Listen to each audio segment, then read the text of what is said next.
Salut à toutes et à tous, aujourd'hui c'est Electronic et on va plutôt essayer ou tenter de réparer une carte mère Asus. Voilà, après un assez longtemps d'absence sur YouTube, je vous retrouve avec déjà une réparation de carte mère. Voilà, donc c'est une Asus Pentium 4 à la base qui a été upgradée avec alors apparemment c'est un Celeron D il me semble même, et elle a été augmentée avec un corps de duo.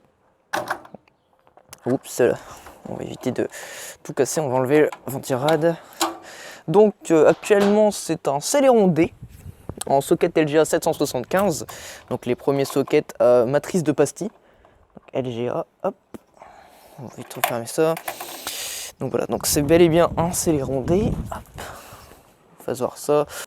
Voilà, donc 2 Go 93, c'est un monocœur. Donc monocœur, monothread.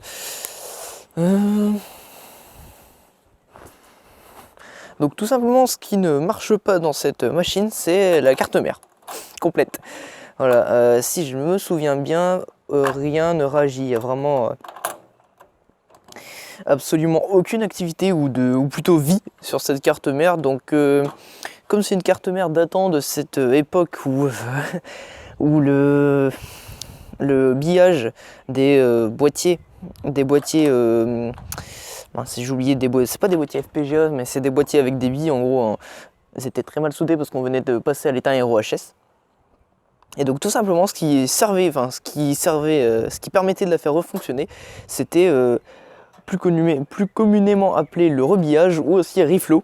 Donc on appliquait une chaleur assez intense histoire de faire fondre l'étain et de tout simplement ressouder tout ça pour que le Northbridge et ainsi que le Southbridge refonctionnent. Donc étant donné que là on n'a aucune activité et que forcément l'activité des boutons ACPI etc ne fonctionne pas, je pense bien que ça peut venir du Northbridge. Bon, sinon dans tous les cas c'est une carte mère qui a traîné dans un chalet plusieurs années à l'humidité, l'ancien boîtier était rouillé, les blindages des ports PS2 parallèles etc sont complètement en train de rouiller tout simplement. Donc la carte mère est un peu comment dire, un peu désuet, enfin pas désuet, un peu maltraité par l'âge. Voilà, donc on va le sortir du boîtier puis on va commencer le reflow. Voilà, donc après avoir retiré tout ce qui était, après l'avoir retiré de son boîtier, j'étais en train de retirer les radiateurs conçus tout simplement pour refroidir le Northbridge et le Southbridge. Sauf que voilà, en voulant le retirer, je me suis rendu compte que celui-là était complètement coincé, bloqué. Donc je vais vous faire voir comment débloquer ça. Souvent c'est juste la pâte thermique qui a fait son temps et qui finit par coller. Comme vous pouvez voir là, voilà, c'est complètement sec tout simplement. Donc je vais vous faire voir comment je procède. Alors tout simplement je vais chauffer à l'aide d'un décapeur thermique qu'on voit très vaguement, voilà. Donc à l'aide d'un décapeur thermique tout simplement qui va permettre de chauffer la pâte thermique et de la faire décoller un tout petit peu. Donc c'est parti, puissance maximale, on laisse chauffer.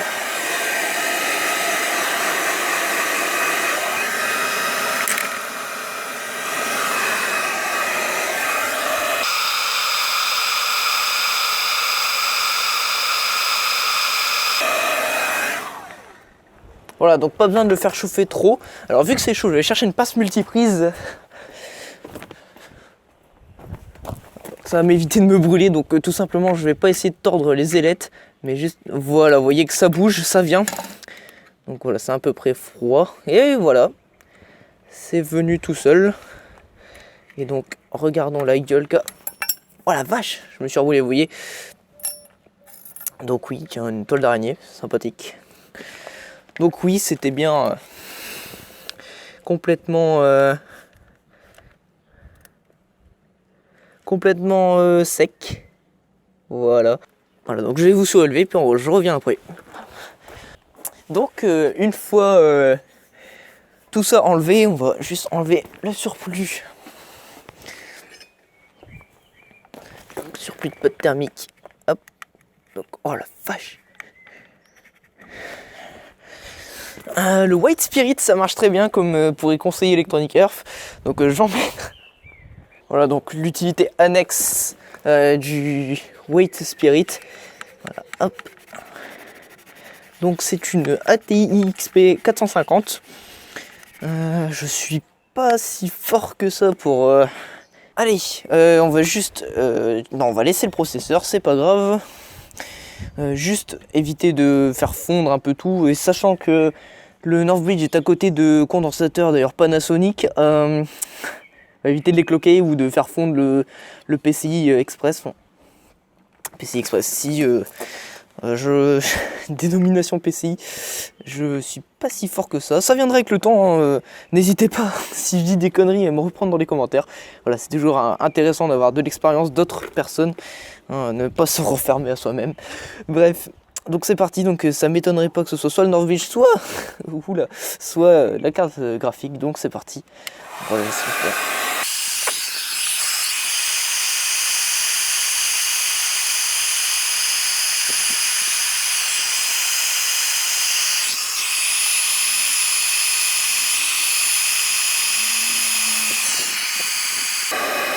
Voilà, donc ça sent un peu une odeur de plastique qui fond. Ouais, j'ai fait fondre un port SATA. Aïe. Voilà, donc on va le laisser refroidir maintenant sans y toucher, sinon on fout tout en l'air. Et je viens de me rendre compte que j'ai fait fondre un port SATA, donc on verra ce qu'on pourra faire. Je verrai ce que je pourrais faire plutôt. Bon, je pense que je casserai le plastique du haut et puis voilà. Allez, on se retrouve dans quelques minutes. Voilà, donc ça va faire à peu près 1 minute et quelques que ça refroidit. C'est plus trop chaud. Non, ça m'a l'air même ok. On va retirer la pâte thermique du Northbridge.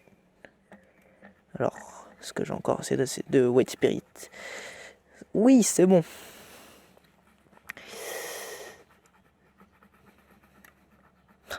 Le processeur est complètement bouillant.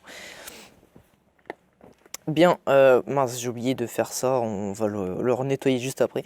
C'est pas grave, pour l'instant, on va juste la démarrer comme ça, sans rien, sans protection ni rien. Et puis voir un peu ce que ça donne. Donc c'est parti, on se retrouve sur le boîtier.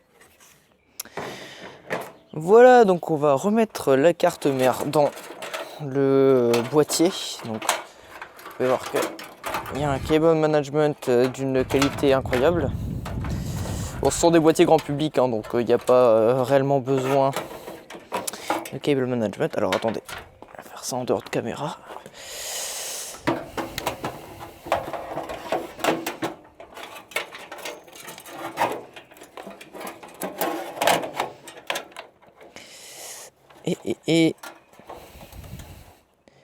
Rien ne peut gêner, non. Ça m'a l'air bon. Ok. Donc on va maintenant remettre... Mince, j'ai pas vérifié si c'était bon le focus. Maintenant on va refaire, une fois la carte mère dans le boîtier, on va refaire toutes les connexions essentielles au démarrage donc, de l'ordinateur. Donc juste un refroidissement, bon il n'y a pas de pâte thermique et il n'y a pas le support en dessous de la carte, mais c'est pas grave, c'est juste un refroidissement pour dire de ne pas mettre la carte mère en sécurité si jamais elle démarre. Voilà, donc j'ai remis aucune vis, donc la carte est vagabonde dans le boîtier. Donc on va éviter de faire des bêtises. On va reposer ça sans griffer les pistes. Donc on va remettre l'alimentation. Alors hop, en premier ça, l'extension. Et ensuite l'alimentation ATX. Ensuite il nous faut une alimentation pour le processeur, forcément, c'est normal. Et on va ramener un câble d'alimentation, hein. Je vais le démarrer sans écran pour le test et puis on verra ce que ça donne, désolé. Hop, donc déjà si on voit un ventilateur démarrer, ce sera une bonne nouvelle parce que auparavant elle démarrait pas du tout. Pas de bip, rien du tout. Donc c'est pas un problème d'alim parce que la lime fonctionnait. Alors on a besoin du bouton power qui suit là. Eh bien écoutez, mis à part le ventilateur système qui ne démarre pas, le ventilateur CPU a démarré. Le Northbridge ne semble pas chauffer. La Carte graphique non plus, quoique. En même temps, il n'y a pas de RAM. On va remettre de la RAM, on va voir s'il n'y a pas un bip du poste. Alors, on va bien trouver notre bonheur dans la boîte. Donc c'est de la DDR2. Hop, ça devrait aller. L'autre sens. Oui, voilà, c'est bon. Donc, maintenant, est-ce qu'on va avoir un bruit du poste? Enfin, du buzzer. Du haut-parleur, comme vous voulez. Du piezo.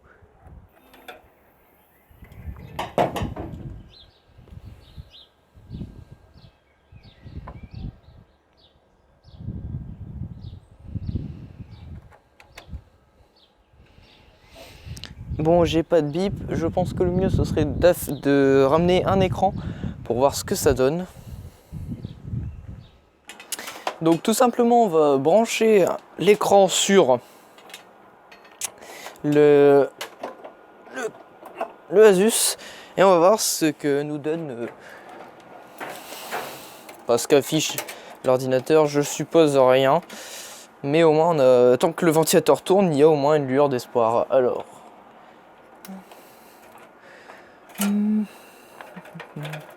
j'ai au moins câblé le bouton power switch qui est ici. Hop, au moins ça évitera de faire la magouille avec le tournevis. Là ça démarre. Et donc rien sur l'écran. On va attendre un peu.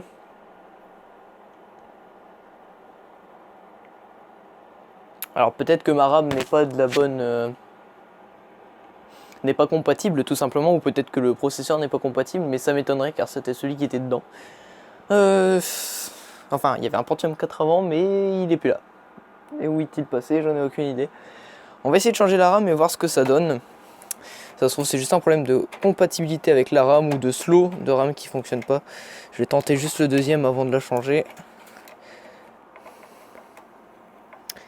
Si je me souviens bien, il y avait une bricole comme ça.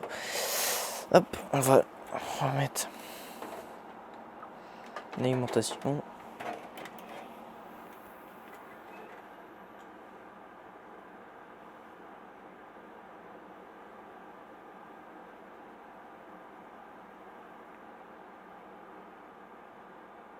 Et non, toujours rien à l'écran, donc on va aller retrouver notre barrette de RAM et tout simplement voir si c'était juste un problème de RAM. C'est parti.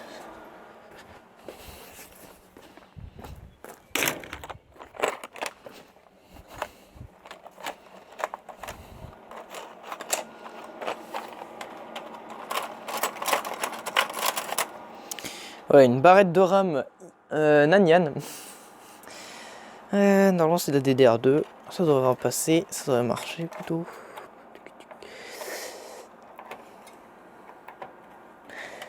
Ok. Le 220. C'est parti.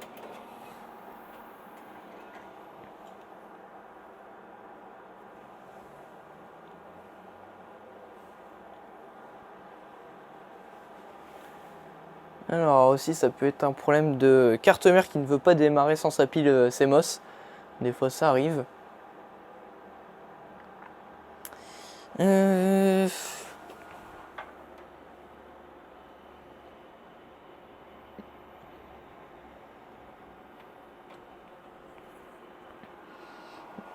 Est-ce que ça peut pas être aussi le cas de l'alimentation qui... Alors attendez, je vais juste vous cadrer sur la loupiote de l'écran pour que vous puissiez voir. Alors je vais essayer de cadrer l'écran avec. Voilà, comme ça vous verrez si jamais la LED devient vert. Ce que je vais faire, je vais essayer de mettre une pile CMOS. Donc une fois la pile CMOS mise dedans, on va voir ce que ça donne au démarrage. Ah oui, le 220. Un petit oubli de ma part. Je vais aussi brancher un clavier USB, voir si le clavier va s'initialiser. Donc s'il y a une communication avec les ports, c'est parti.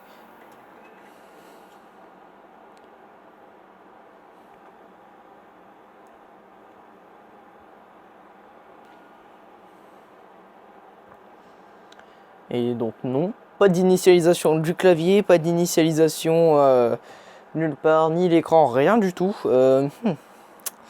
Intéressant.